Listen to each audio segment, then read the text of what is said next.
आज हम सीखेंगे क्वाड्रेटिक इक्वेशन कैसे सॉल्व की जाती है, द्विघात समीकरण को कैसे हल किया जाता है। आइए देखते हैं। हमारे पास दो क्वेश्चन लिखे हुए हैं। एक क्वेश्चन लिखा हुआ है X square plus 5x plus 6 equal to 0। अब हम देखते हैं इसको कैसे सॉल्व करना है। द्विघात समीकरण क्वाड्रेटिक इक्वेशन को सॉल्व करने से पहले सबसे पहले ध्यान देना है इसमें कांस्टेंट टर्म क्या है। कांस्टेंट टर्म का मतलब होता है अचर पद, है ना। कांस्टेंट टर्म जो विदाउट वेरिएबल होता है। विदाउट वेरिएबल कौन सा टर्म है? 6। बस उसको उठा लीजिए 6। जो कांस्टेंट हर क्वेश्चन में द्विघात समीकरण का क्वाड्रेटिक इक्वेशन के हर क्वेश्चन में यही करना है, कुछ नहीं करना। कितना भी टफ हो, टफ तो होता ही नहीं इससे, है ना। जो कांस्टेंट टर्म विदाउट एक्स वाला होता है उसको हम उठा कर रख लेते हैं साइन के साथ। प्लस 6 है तो प्लस 6 रखना, यहाँ -6 होता तो अपन -6 रखते हैं, है ना। उसके बाद क्या करेंगे, जो एक्स स्क्वायर का कोफिशिएंट होगा, एक्स स्क्वायर का जो गुणांक होगा उसको लेते हैं। एक्स स्क्वायर उसका गुणांक कोफिशिएंट क्या है? 1। एक्स स्क्वायर के सामने कुछ है क्या? नहीं है, तो अपन मानेंगे इसका गुणांक क्या है? 1, है ना। 1 तो सबके साथ होता है मल्टीप्लाई में, तो एक्स स्क्वायर के गुणांक को भी +1 है तो उसको उठा लेते हैं। दोनों को उठा लिए, है ना, किडनैप हो गए दोनों। अब देखिए, अब इन दोनों को मल्टीप्लाई करिए। 6 1 जा 6, मतलब 6 करने 6 आ गया, 6 आ गया। अब देखिए, अब जो नंबर आया +6 है +1 है, तो +6 और +1 +6 आ जाएगा, है ना। अब इनके फैक्टर अपन निकालेंगे। कौन कौन से 6 के फैक्टर हो सकते हैं? एक हो सकता है 6 1 जा 6, एक हो सकता है 3 2 जा 6। बस हमको दो ही फैक्टर दिख रहे हैं, है ना। अब इसके बाद क्या करेंगे, अपन को ऐसे दो नंबर चूज करने हैं, इनमें ऐसे पेयर चूज करने हैं जो प्लस माइनस करने में +5 दे जाए, जो प्लस माइनस करने में +5 दे जाए। तो आप कह सकते हो कि हाँ, ये अगर +6 ले ले -1 ले ले तो +6 में -1 करेंगे +5 आ जाएगा। साइन का जरूर ध्यान देना आप लोग। +6 ले ले -1 ले ले तो 6 में -1 करेंगे तो +5 आ जाएगा, क्योंकि बड़ी डिजिट में प्लस है तो +5 आ जाएगा, है ना। लेकिन आप इन दोनों को मल्टीप्लाई करिए, क्या +6 आएगा? क्या +6 -1 को मल्टीप्लाई करोगे 6 1 जा 6 तो आ जाएगा, लेकिन प्लस माइनस क्या होता है? माइनस, तो -6 आ जाएगा। तो अपन तो ये ले ही नहीं सकते हैं, साइन जरूरी है, साइन का ध्यान रखना।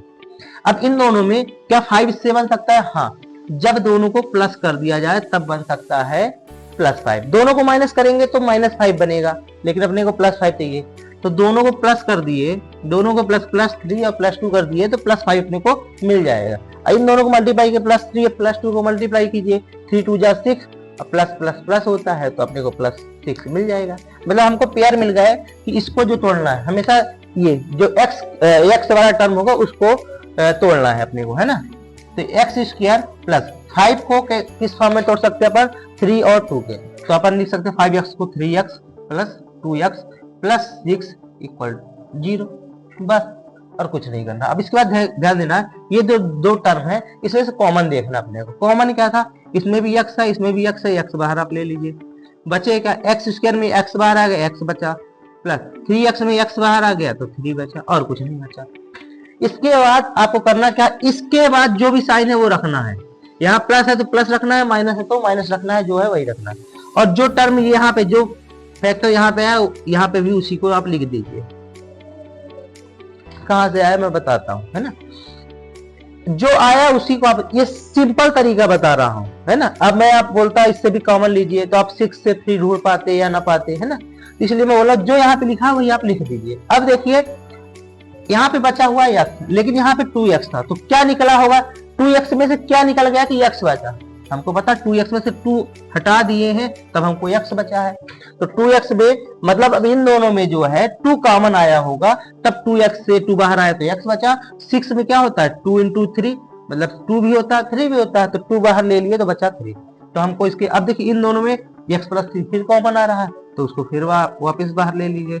अब बचे क्या? x + 3 बाहर आ गया, बचा x + 3 बाहर आ गया, बचा 2, इक्वल में आ गया 0, है ना। तो अब देखिए दो फैक्टर मिल गए, x + 3 और x + 2। अगर आप x की वैल्यू निकालना है तो एक बार x + 3 इक्वल में 0 कर दीजिए तो x की वैल्यू आ जाएगी -3, है ना। एक बार x + 2 इक्वल 0 कर दीजिए तो x की वैल्यू आ जाएगी +2 उधर जाएगा -2, x की दो वैल्यू आ गई, है ना। उम्मीद करता हूँ ये चीज आपको समझ में आ गई होंगी। अब अपन करते हैं दूसरा क्वेश्चन, है ना। दूसरा क्वेश्चन देखते हैं। 3x² minus 14x plus 8 equal में 0। अब ध्यान देना, फिर से ध्यान देना, वही चीज करना है जो अपन अभी किए थे, वही चीज करना और कुछ करना नहीं है। सबसे पहले मैं क्या बोला था आपको, जो कांस्टेंट टर्म है उसको किडनैप करना है। कांस्टेंट टर्म में क्या था, विदाउट एक्स वाला +8, तो +8 को किडनैप करना है ना, मल्टीप्लाई। अब उसके बाद बोला था x² का कोफिशिएंट, x² का जो भी गुणांक होगा उसको उठा लेना है। x² का जो कोफिशिएंट था वो +3, तो उसको भी उठा लीजिए। तो इसके आया गया, मल्टीप्लाई करने में कितना आ जाएगा, 8 3 जा 24। उम्मीद करता हूं आपको समझ में आ गया होगा, है ना। अब इसके फैक्टर देखते हैं क्या क्या आएंगे। 24 1 जा 24, 12 2 जा 24 और 8 3 जा 24, 6 4 जा 24, है ना। यही फैक्टर आएंगे और तो उम्मीद नहीं दिख रही, ठीक है। अब देखिए, अब अपने को क्या चाहिए, -14। कौन से टर्म का, कौन से पेयर का यूज करके हम -14 बना सकते हैं। अब देखिए 6 और 4 को प्लस या माइनस करो तो प्लस करो 10 आएगा, माइनस करो 2 आएगा, 14 तो बन ही नहीं सकता, इसको छोड़ दीजिए। 8 और 3 को प्लस माइनस करोगे तब भी 14 नहीं बन सकता। 24 और 1 को प्लस करोगे या माइनस करो तो 14 नहीं बन सकता। लेकिन हमको यहाँ दिख रहा है 12 और 2 को प्लस करने पर 14 आ जाता है, माइनस करने में 10 आएगा, माइनस तो करना नहीं। तो अगर दोनों को प्लस कर दिए आप तो +24 आएगा, +14 आएगा, +2 +12 +2 कितना आएगा, +14। लेकिन अपने को क्या चाहिए था, -14। तो क्या कोई और तरीका है क्या जिससे प्लस हो जाए और माइनस में भी साइन रहे। हाँ, जब दो माइनस साथ में आते हैं तब भी प्लस होता है, हमको पता है। तो 12 में भी माइनस कर दो, 2 में भी माइनस कर दो, -12 और -2 क्या हो जाएगा, -14 हो जाएगा। अब -12 और -2 को मल्टीप्लाई करोगे, 12 2 जा 24 हो जाएगा और माइनस माइनस प्लस हो जाएगा। इसको भी सेटिस्फाई कर रहा है। तो बस कुछ नहीं, आप तुरंत लिख दीजिए। -14 को आप क्या लिख सकते हैं, -12x - 2x + 8। एक डाउट है जो सबको रहता है कि सर क्या पहले -2 बाद में -12 लिख सकते हैं। हाँ बिल्कुल लिख सकते हैं, ये आगे पीछे का ये पहले आ जाए ये बाद में आ जाए कोई फर्क नहीं पड़ेगा, है ना। अब इसमें कॉमन देखते हैं क्या है, इन दोनों में क्या है कॉमन, x तो दोनों में दिख रहा है। अब देखो 3 इधर है, क्या इधर देखिए 3 है क्या, 12 में हमको पता है 3 4 जा 12 होता है, मतलब 3 इसमें भी है इसमें भी है, तो 3 भी बाहर ले लिए, x दोनों में x बाहर ले लीजिए। तो 3 बाहर हो गया, x² से x बाहर हो गया, तो यहाँ से क्या बचेगा, x बचेगा। साइन क्या बचा हुआ है, माइनस। अब देखिए 12 में 3 और 4 था, 3 बाहर आ गया, बचा क्या 4, x तो बाहर हो गया, x तो बचा ही नहीं। इसके बाद मैं क्या बताया था आपको, जो साइन है वही साइन रखना है, फिर जो यहाँ पे है वो यहाँ पे रख देना है, इक्वल में 0। अब देखिए 2x था, 2x में x बचा, मतलब कॉमन क्या आया होगा 2, है ना। अब देखिए माइनस बाहर ले गए थे, साइन चेंज हो गया, प्लस था तो माइनस हो गया। अब देखो, अब 2 बाहर आया, क्या 8 में बाहर 2 था, हाँ 2 4 जा 8 था, 2 बाहर आ गया इसलिए 4 बचा हुआ है। बस अब देख ली x - 4 दोनों में है तो बाहर ले लिए, बचेगा क्या 3x बचेगा और -2 बचेगा, इक्वल में 0, है ना।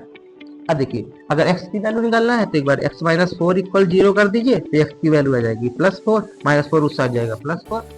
एक बार 3x - 2 इक्वल 0 है तो 3x - 2 उधर जाएगा तो +2 हो जाएगा, x की वैल्यू हो जाएगी 2, 3 इधर आ जाएगा तो डिवाइड में चला जाएगा। उम्मीद करता हूँ आपको समझ में आ गया होगा।